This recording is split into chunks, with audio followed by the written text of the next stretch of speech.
Yeah, and welcome to Matters of Diversity with Dr. B. Excited to have you all be a part of our podcast today. Today, again, in celebration of Women's History Month, we are going to go a little deeper into the history of women and what it's like for especially Black women in this here United States of America. Today's guest, we have Commissioner Victoria P. Siplin. She made history in 2014 as the first Haitian American elected official in the Central Florida area and was later overwhelmingly reelected in 2018, August primary election by 75% of her constituents. She is a former chairwoman of the National Haitian American Elected Officials Network from 2018 to 2019 and served as an Orange County vice mayor in 2017. Orphaned at the age of 3, Commissioner Siplin used her life circumstances to fuel her passion to serve others by leading advocacy and educational programs for underserved children and adults. And she also has a mentorship program that we're going to get a chance to talk about a little later. She believes that progress requires collective commitment and serves on key advisory boards like the Central Florida Expressway Authority and Orange County Citizens Commission for Children. And so with that, if you would, please join me in welcoming Commissioner Victoria Siplin. How are you today? Hello, Dr. B. Now, thank you for having me, and thank you. You know, it's not often where folks want to share their platform, but I just want to thank you for allowing me to spend some time on your platform. I really appreciate it. Well, I one of the things that we did when we decided to have this podcast is we wanted to really reach out, especially not just at UCF, but our constituents and our partners throughout, the state of Florida, but more germane to those who are in Central Florida. So it's really exciting to get an opportunity to speak with you, especially with your rich history, right? And so, so why don't I just go ahead and get started there? You could be seen as a triple threat. Wow, I've never been told that. Well, today you're being seen as a triple threat. You're a Black woman, you're a female, and you are an immigrant who comes to the United States, and you've done phenomenally well in terms of your rise. And so what's it like being a triple threat?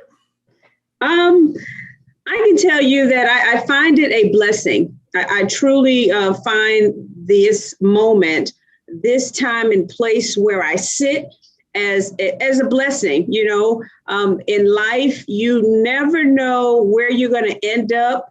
But like I said, I find it an honor to sit in this position, and I try not to take it for granted. I know that I have a purpose that I must serve, and that's what I'm here to do. Nice. So one of the things that you have just been appointed to is working with this Highway Commission. I don't know if I'm saying it right. The Central Florida Expressway Authority. Yes. So CFX. What has that been like? I read some places that it's like somewhat controversial because people are, protecting of the land and whether or not we want to do this. But so what has that experience been like since you've been started? Well, I can tell you tomorrow morning will be my third official meeting. And, that's a very important board because it deals with transportation, but it deals with the toll roads specifically. Mm-hmm. And it is an important board. I haven't been there since there's been controversy. But I can tell you currently we're in discussion with Brightline, and everybody knows that Brightline wants to bring their rail from Miami to Orlando, and then from Orlando to Tampa, that leg. And I think that's where we're in a conversation currently, is having that rail system to go from the Orlando International Airport and bring people to Tampa. So, yeah. So that's the discussion, and we'll be having that discussion tomorrow with Brightline. Oh, excellent. And so going on to that commission, was there any trepidation, or or do you fight everything that you go into with, like a boss? What's that like when you have these new opportunities before you? Well, I think if you understand first of all, whenever you go into a position, you have to know what your platform is, So I've always maintained advocacy for small businesses, small minority businesses, women businesses. And that has always been my advocacy is children also, young folks, and seniors. So with knowing where my platform stands, I just bring that along and see if if it fits. So when we talk about CFX and that board, it's a board that spends a lot of dollars. They have a huge budget, and I want to make sure that a portion of that, or the prosperity and the wealth, is being disseminated amongst minority, amongst women, amongst small businesses. So I go in there with an eye. Okay, where can we provide more opportunities for our businesses that aren't maybe the largest firms here in our county? So that's how I go into whatever position whatever goal or not goal, but whatever agency or whatever board, whatever organization I'm a part of, I take my platform and see how I can advance, whether it be seniors, how can I make changes in student lives, young folks' lives, or how can I make changes with, small businesses, minority businesses. So that's basically my mindset when I go into any position. Excellent. So when you look at the Expressway that's going to be created, I'm assuming that it's going to go through. You're not putting all these people behind this and then it fall by the wayside. So how does that Expressway kind of benefit UCF? How will we, as a counseling, or not a counseling, but a college community, how will we be able to benefit from this Expressway, do you think? Are there any things that we might be able to tie into, like whether it be travel to UCF or anything along those lines? Right. Most definitely, because we have students from all over Orange County. Of course, I know a majority of the students live there in that UCF area. So we want to make sure that if we can connect roadways or highways, that that we work with local government, we work with those that are involved in our transportation system. And so that's one way, is that we make it easier. We don't make the drive frustrating, because, some folks, they're like, I don't want to go on I-4, I don't want to take this road because of the traffic issues, the traffic jams. It's just, so I think when we plan on road construction, that we have to look at how do we get people from point A to point B. Right. And definitely we do that with all, especially with UCF being the largest university in the country. So definitely all of that plays a part in it. Cool.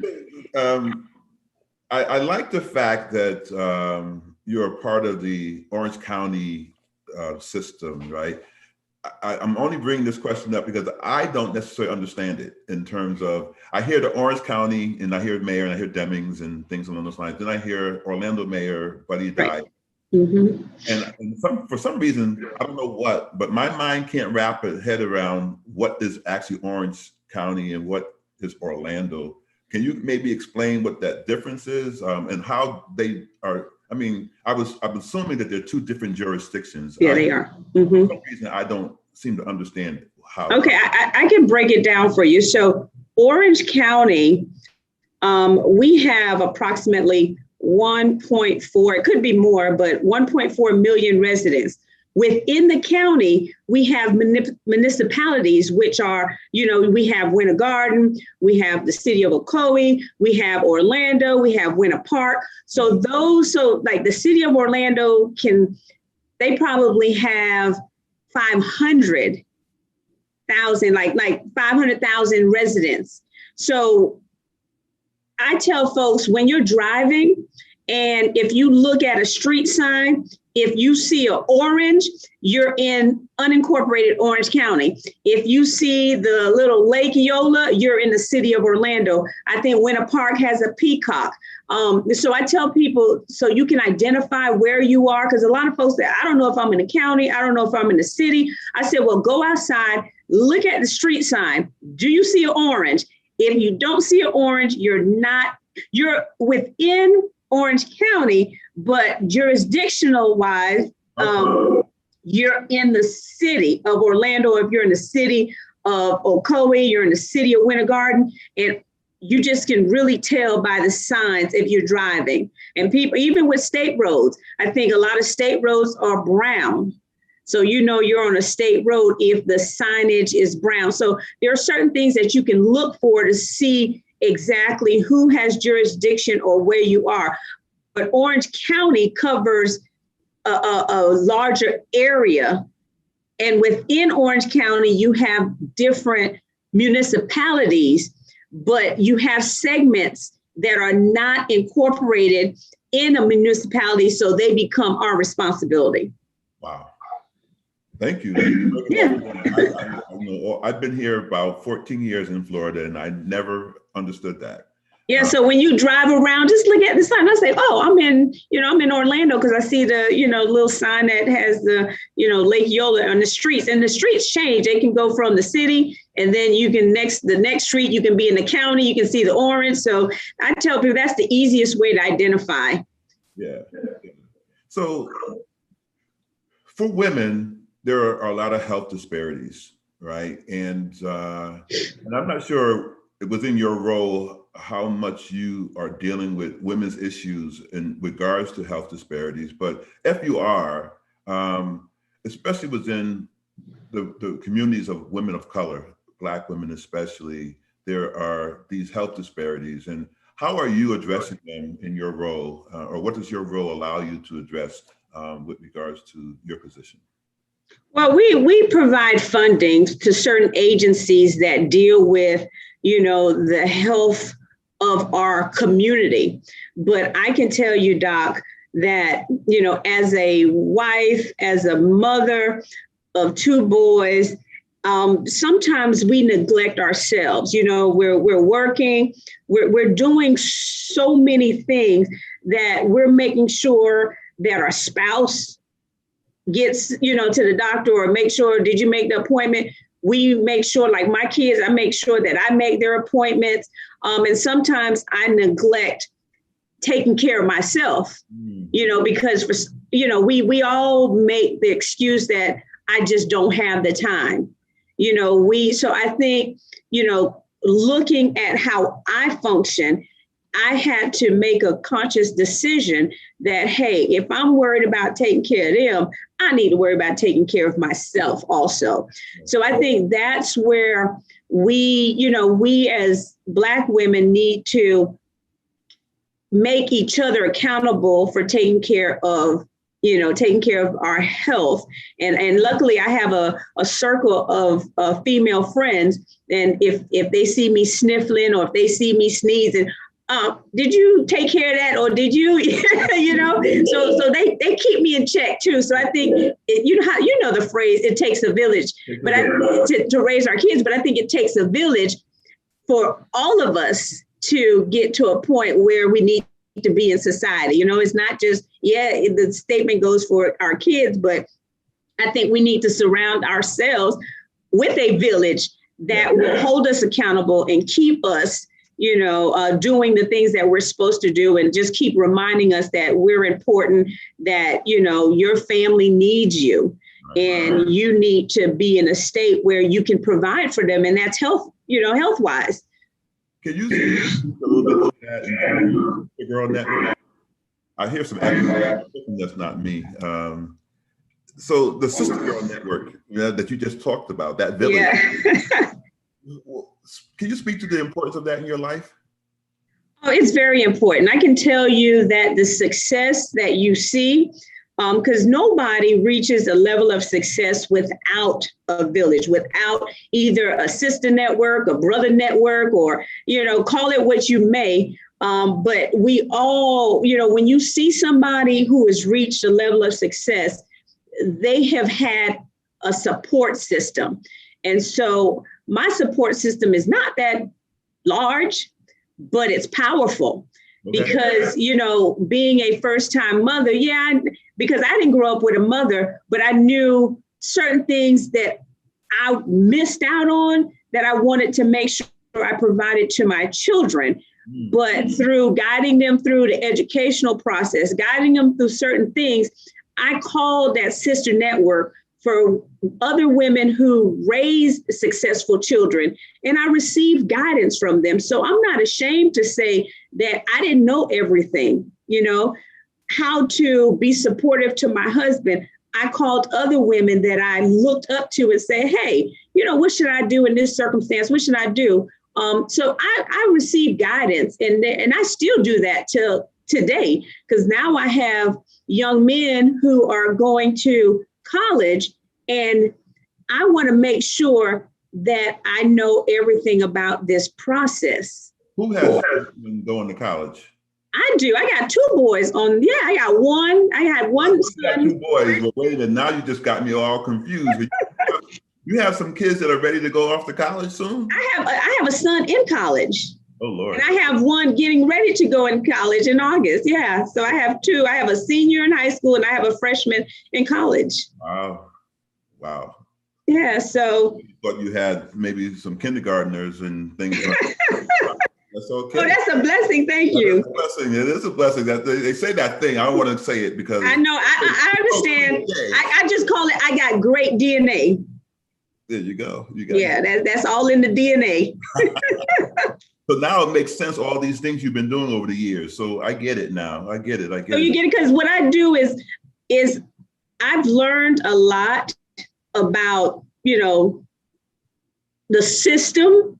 And so I want to make sure the same thing that I provide to my children, and it's not monetary so much, but just the basics of how to survive and how to maneuver through this system called life. Yes. And I think what's missing is, I was taught by my grandmother, because she spent like 6 months here on a visitor's visa, and then she would have to go back to Haiti. But she spent that time teaching me those fundamentals that I think we need to pass on to our children. When you walk into a room, you speak. Adults shouldn't have to speak to a child. You understand? Yeah. If you walk into the room, adults are in there, whether you know them or not, you say hello, you greet them. There are certain things that I've instilled in my children that I think is missing, that, and so we say what has happened to a generation is because everybody's saying, oh, and my boys will say this a lot, is mama, they don't do that anymore. That's old school. But you need to understand, you need some of this old school wisdom. You understand? Yes. So that's one of the reasons why I do the mentoring. That's why I speak to the children. That's why, as much interaction I can have with these young folks to let them know that, there's nothing wrong with some of the old school tradition or ways that we had of respecting our elders, whether we knew them or not. And that respect is not fear, but it's reverence, where you don't fear them because they're going to kill you or they're going to hurt you, but you fear them out of respect. So. Yeah, train the child up in how they should go. Yeah, it's really an important aspect of what you're talking about, because really that sign of respect shows just how mature you are becoming, and it also gives you an opportunity to kind of use these individuals as your mentors or your role models. People start to respect you for respecting them, and then it kind of snowballs into where you can move forward to, right? Because those are the people who are sowing into your life. Nobody wants to sow into someone who's a troublemaker or you got it. You got it. Or if you walk into a room, you don't even know who's in that room. But if you walk in showing respect, greeting folks, you just don't know who you might impress. and that person could be a blessing to you. But if you walk into a room and you have a unit, or you upset, like you mad at the world, I mean, you could have just blocked your blessing. You know? That's the saying right there. So you have a mentoring program, I think it's entitled A Teachable Moment with Victoria P. Siplin. Yeah. That's the mentor. It's still in existence, I'm assuming. It is. Because of COVID, I don't get to spend that much face-to-face time with my young folks, but I try to, and like I said, I take what I do with my children. We're driving in the car, we notice something, we're in the mall, I notice something, we're in the grocery store. So I take moments and turn that into a teachable lesson. You know, like I'll walk into the grocery store and you'll see a child, you know, the mom is trying to tell them, don't do this, don't touch that, but yet they're not listening, you know, and so I'll take that into a lesson for my children. Do you think that's appropriate behavior? If the mom could be telling him or her something that could be preventing them from being hurt. You know, like if you say, stop running, you know, and your child, if for some reason doesn't want to pay attention and they keep running and they fall and they get hurt, that's because, so I try to take just things that I see that people do, and I try to turn that into a teachable moment. So I take, you know, a group of young adults with me for a whole day, and I just try to engage and try to teach them the behind the scenes, or you know what happens. Like if we say, when people say tourism industry, the first thing people think about is, you know, cleaning a hotel or a bus boy, waiter. And I try to take them and say, no, it's so much more when we talk about the tourism industry. So I actually take them behind the stage, you know, and show them that there is so much more to this industry. So that's kind of what I do. I just take things that we do every day and turn them into a teachable moment in it. And I'm with these kids, these young adults all day. Pretty good. We have a mentoring program that I put forward that's working in elementary school, and the school is Hungerford out in Seminole County. Is what we're doing the work with, but it's about sending messages and letting students and kids know that there's a way that they can seek higher than what maybe their vision is sharing them right now, that they could come to UCF and be a part of our education system that's really going to help to kind of find success for them as they grow older. So I appreciate you doing that, because there are so many people, especially these days, who are not helping kids learn the ropes. Right? Yeah. We may have the talk with our kids for their safety, but we don't necessarily sometimes have the talk about what you're talking about.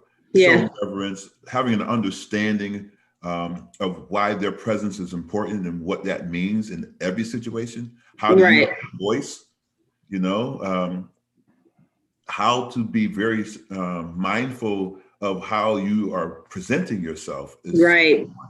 So true. Right. And so what you're talking about is taking them out of their environment, you know, because when they go outside, they only see certain things.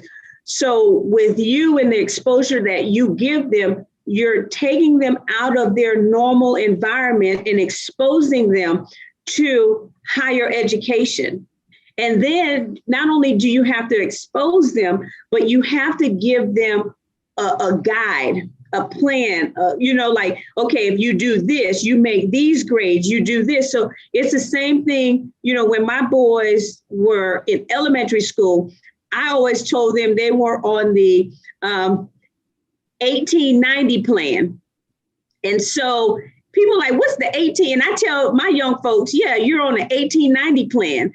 And they say, what's that? I say, well, when you turn 18, you have 90 days to figure out what you're going to do. Are you going to go to college? You're going to go to the military? You're going to get a job? But you are getting up out of my house. Right. So even though I'm not going to kick my children out, but I wanted them to understand that they have to have a plan. You're going to school, you're going to get an education, but it just doesn't stop here.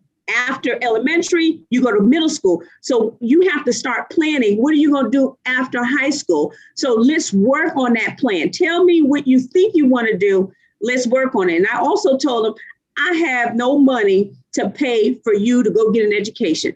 There is too much money out there, free money for you to attain. So we're on a plan for you to get some free money because I'm not paying a dime.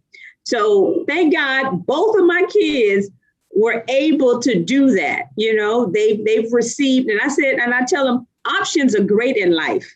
You're not walking around begging. Yeah. It's a difference. You don't want to be, in a position where you're begging all the time. You want to put yourself in a position where you have options. You can sit back. Well, it's like, okay, exactly. It's great to have options, and then with those options, you have to figure out which option or which decision you're going to make that's going to take you to where you need to be and give you everything you're looking for. So now, like I said, it was difficult because they had so many options. My freshman, in college, it was very difficult for him to make a decision on where he wanted to go. But that was a great thing. And he had me to guide him, say, okay, if you choose this school, then, it's offering this school is offering this. And so that's where the mentors, if the parents don't know, get them paired up with a mentor who understands this college system, who understands what it's like, okay, with a PWI versus a HBCU. You got to be able to, you might not be able to understand the higher education system, but there are people that are there that can help you guide your child. So nice. So that brings up so many things in terms of all of that. One of the things I see is that you also have a campaign, or there was a campaign, see something, say something. Can you talk about that a little bit and what that campaign is about? Well, that campaign was simply to put faces to some of the violent crimes that have occurred, some of the murders that have occurred, because, there are many times when we see someone has been killed or murdered because they're not directly related to us. We're kind of distant in our emotion. Oh, that's not my brother. That's not my father, or, that's not my nephew, or that's not my niece or cousin. And I was trying to say that these people that have been murdered, they have a family, and it could easily be you or I, so if we don't come together and try to help solve some of these crimes, or, you just don't know when somebody's going to knock on your door or it's going to hit your family. So I think, this, and I know that there's the street code, and so that's what we're battling. We're battling, the street code and just how we were raised, just don't say something, mind your business. That has nothing to do with you. Yes. So it's a cultural thing. It's just something that we've had to deal with. But that was the purpose of that campaign, was just to let folks know that these folks have a family and their families care. And if you know, if you see something, please say something. There are ways that you can go about, staying anonymous, but helping a community, because you never know when it's going to come to your door, when tragedy and stuff is going to come to your door. You just don't know. And I think it's also thinking about the fact that you're protecting someone who didn't think about you or your life experiences when they were perhaps doing what they were doing, right? And so you're standing here with this code, or, honorable, and you're doing these things, but if the tables were flipped, would this person do the same thing for you? You know, and so, and I'm not saying that they wouldn't, but because the code, right? But Yeah. at the same time, it's like this person puts your life in danger, or put someone else that you know in danger, or your loved one in danger, and yet you don't want to do anything that will jeopardize, I guess, your standing. But at the same time, you leave a community unsafe. Mm-hmm. Mm-hmm. And I, I've always, when I was, because I've been out on the street since I was 18 years old. And, I learned very quickly that, this so-called street code, whatever, but there's another saying, there's no honor amongst thieves. Yes.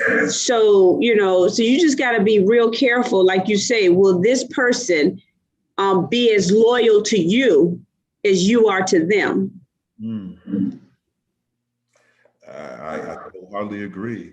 Yeah. So the other day I came across some information, especially in Black and Brown communities during this pandemic. There have been a lot of Black women, or women in general, who have committed suicide, young ladies that are, suicidal in their ideology. And so has that been something that's been an awareness in your area? And if so, what are some of the things that you are putting into place that might support the mental wellness of women who are struggling during this pandemic, or in anything really? But it seems to be a rise right now. Yeah, you bring up a great point. I've seen it, and I guess I've gotten phone calls with, parents reaching out. It's our young folks, yes. And it's both our young women and our young men that they're going through things in life, and I think there's no outlet for them to talk to somebody, and sometimes you will pair them up with a counselor, but the counselor is not a right fit, and they really don't want to talk to their parents. So you're right. The suicide rate, it's alarming. The numbers are alarming. But I know it's true because I've received phone calls with parents asking, something is going on with my child. Either their behavior has changed, they've become introverts, and it could be because of certain circumstances that has caused this. But it's just very disturbing. And when somebody falls into depression, because I've been there, been there, you just have to, you just gotta have the right people around you. And these kids just don't have the right support around them where they can just release and talk. And I think we just saw it with Meghan Markle. She knew that she needed help, and it's sad that she sought help but was denied, and so I'm started thinking about those that are going through it but don't have the courage to go out and seek the help, and I think that's what's happening. People are feeling depressed, and they don't feel that life is worth living. And they some of them just don't seek the help, because a lot of people say, well, I didn't even know. Like when they commit suicide, they're like, oh my goodness, I didn't even know. So it's, I'm not an expert. Right. I can just tell you that, I just pray that we find a solution where people can. And I know they have the 1-800 numbers that you can call and just talk to, because a lot of it is just finding somebody to talk to, finding that if like somebody really cares about me, so. There's a stigma that's attached to how, especially Black and Brown communities, are dealing with mental health, wellness in terms of the things that are going on in their lives. And a lot of the scripts that we have are the crazy uncle or the crazy aunt that is in the background. Mm-hmm. And if you go see a counselor, then you must be crazy, right? Mm-hmm. Yeah. The matter is, you can go see a counselor for any host of things. You might just want somebody to talk to help you organize. Mm-hmm. It doesn't have to be anything that's really extreme, but they are also there when you're feeling depressed or when you're feeling as though you need someone that can help you kind of navigate through some of your toughest problems that you have in your life. But there's a stigma that's attached in the Black community, especially, that could kind of, that we have to change that tide, right? We have to help people see that it's okay. Because again, we would be like, well, if you have an issue, go see the pastor. Yeah. And, and if the pastor's not equipped to talk to you about whatever it is, it's like, we can tell people to pray it away all that we want. Yes, that's part of it. But part of what I believe God tells us to do too is find the support to help you get through this. I'm providing you these avenues to be able to work through these things. It doesn't take away your faith. It just allows you to be able to navigate your life so much better. So I think that there's got to be some channels that are made that help people in these communities recognize that mental wellness is okay to deal with. Yeah. Mm-hmm. And then I think it's important also.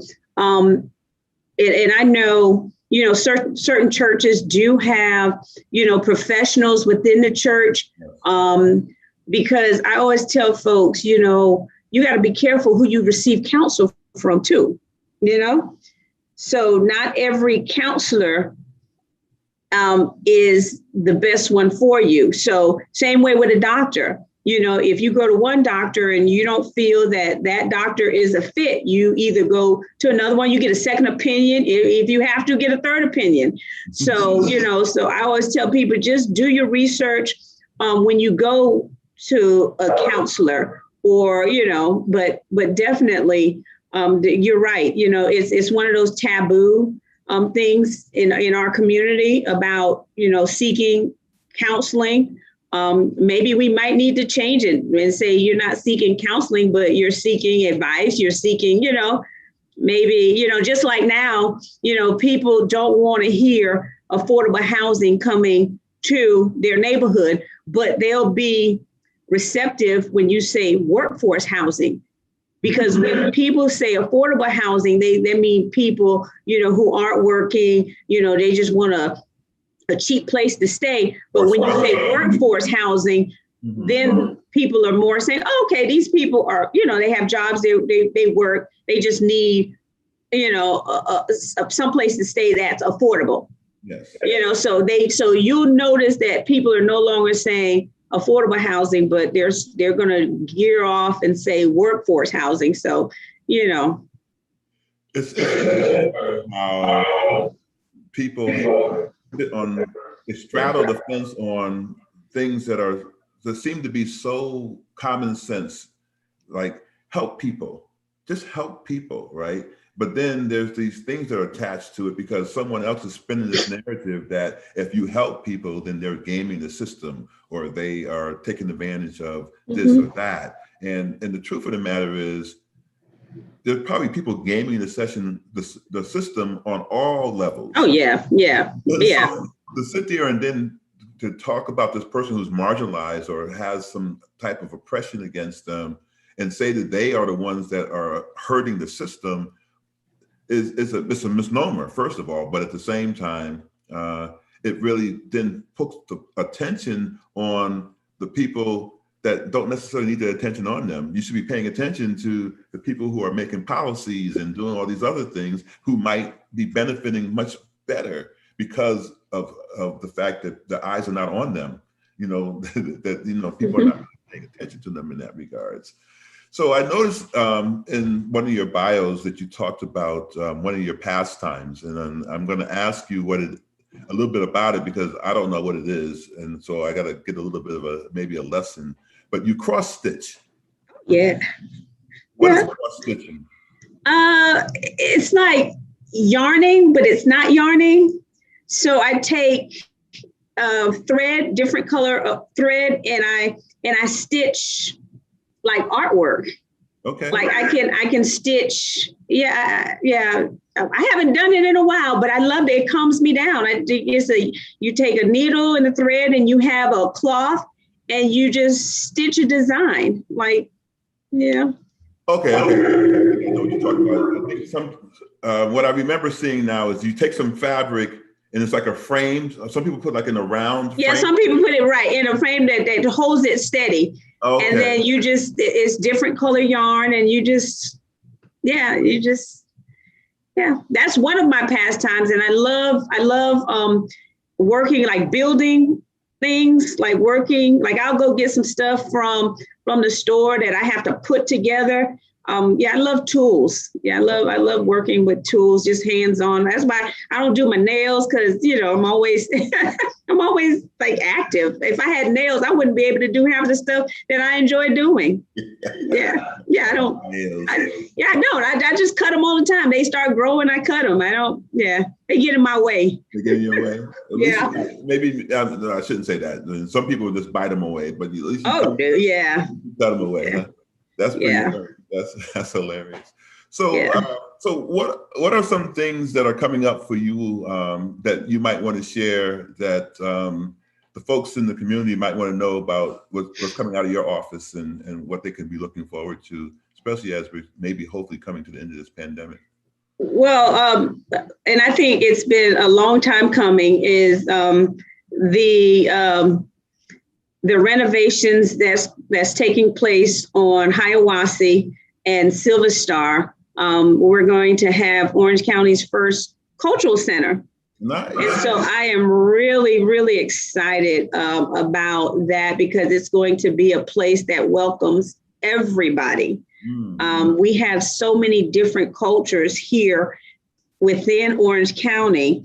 We have a very diverse community, especially in the Pine Hills community.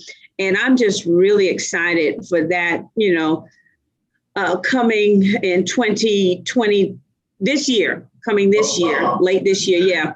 So we're pushing, COVID has delayed some things, but I'm still praying and I'm still hopeful that we can open up the doors this year. But if not, definitely in 2022. But that's one of the things I think is going to be a game changer for that community. I call it a mini convention center. So it's going to be a place where people can gather, enjoy themselves, learn. So that's one of those things. But it's always my goal to serve the people as best that I can. I'm not perfect, but I give it 110%. I am committed to this community. I'm committed to, trying to make the best decisions. People always, in politics, we all don't agree all the time. But if we understand, but if we understand that, I think, don't take it personal. A lot of people take politics real personal. I try to say, don't take it personal. Just understand that you can make a change. It's called every 2 years, every 4 years, so, that's. Your first run for office weren't successful. Wasn't successful. No, sir. I ran in 2012. No, it wasn't successful. You were successful. What was that like? How did you get back on that horse? Oh, it was devastating. It is, anytime you have what you consider a loss or failure, and recently I learned this. I was listening to someone, and he was saying there's no such thing as winners and losers. There's winners and learners.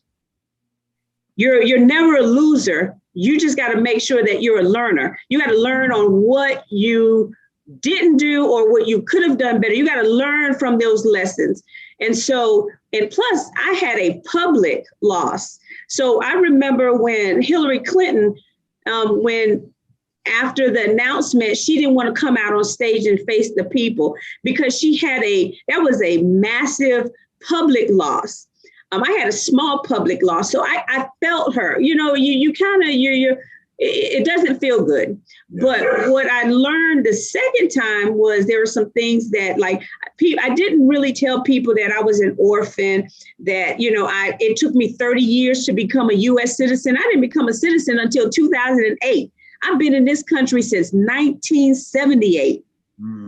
You understand? So I began to tell my story, you know, because I always thought that I didn't want people to feel sorry for me or had an empathy. You know, like if you met Victoria, I didn't want you to do what you were doing because you felt a certain kind of way about, you know. So, but when I started to began to tell my story, people related to the struggle. A lot of people related. They was like, oh, we thought you came from a 2-parent household. You went to Ivy League school. You went, you know. So they built an image that was totally different than my story. So that was one of the major things that I did, and I think that took me to a place where I am today. You know what I'm saying? So excellent. Well, I'm happy for your journey. I've learned a lot from you. I appreciate it. You also have a talk show. Yeah, we had, Truth to Power. My husband and I, it was Truth to Power that we gave information about what was happening in the community. And I would give information about, you know, certain contracts that were coming out for bid, like lawn, mowing grass for the county. You know, there were certain things that I think a lot of our minority companies that they can do, but they just didn't know. So yeah, it was just called Truth to Power. There you go. Yeah. Excellent. Well, I appreciate you being a part of the podcast today. I thank you, and I learned a lot, and it's just very helpful having that connection. I'm listening to you talk, and I got my start really in this field working in a cultural center. I was a director of an African American Culture Center at the University of Connecticut. Wow. Yeah, I was bringing different activities to the community so they can understand Black history on a day-to-day, right? And that around. And so I'm excited to see what this cultural center is going to bring, because it's going to bring more unity. It's going to bring more awareness. Like you say, is like we have the stigma on certain cultures, and I think this is going to be a way where we all can embrace each other. Nice. You know, because we have more similarities than we do differences. If you think about it, you know.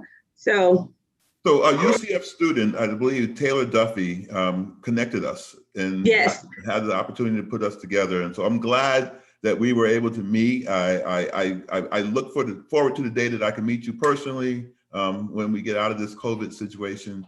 But thank you so much for being a part of the podcast today. I'd love to have you back and talk more about maybe some of the things that are going on, but also just to have this chat. It was wonderful, and I'm honored, and thank you again for opening up your platform. Oh, no worries. Thank you so much. This Friday, which is for UCF, March 12th marks the day that we kind of went home last year. And so it's like an anniversary. It's been a year. So I'm bringing in the first lady of UCF is Melinda Cartwright, and she's going to come talk on Friday. So I get a chance to kind of talk with her about her experiences as well. But thank you. You really shined the light on Women's History Month. I'm proud of your journey, especially coming here as an immigrant, coming here as an orphan, coming here and not being defined by your circumstances. And at the same time, showing to the young ladies and men that they can not be defined as well. So that's right. I try to tell folks, because, I get asked a lot, like, how did you get here? How, with all this stuff that you've been through, how did you get here? And I tell them that I never stopped believing in myself. I've always wanted better for myself. I didn't like the circumstances I was in. So I had to understand that I must continue to believe in myself and know that this too shall pass. I will get out of these circumstances if I just keep believing. You got to believe in yourself. Once you stop believing in yourself, you can forget it, because sometimes people will believe in you. Sometimes they won't, but you are the only one that must.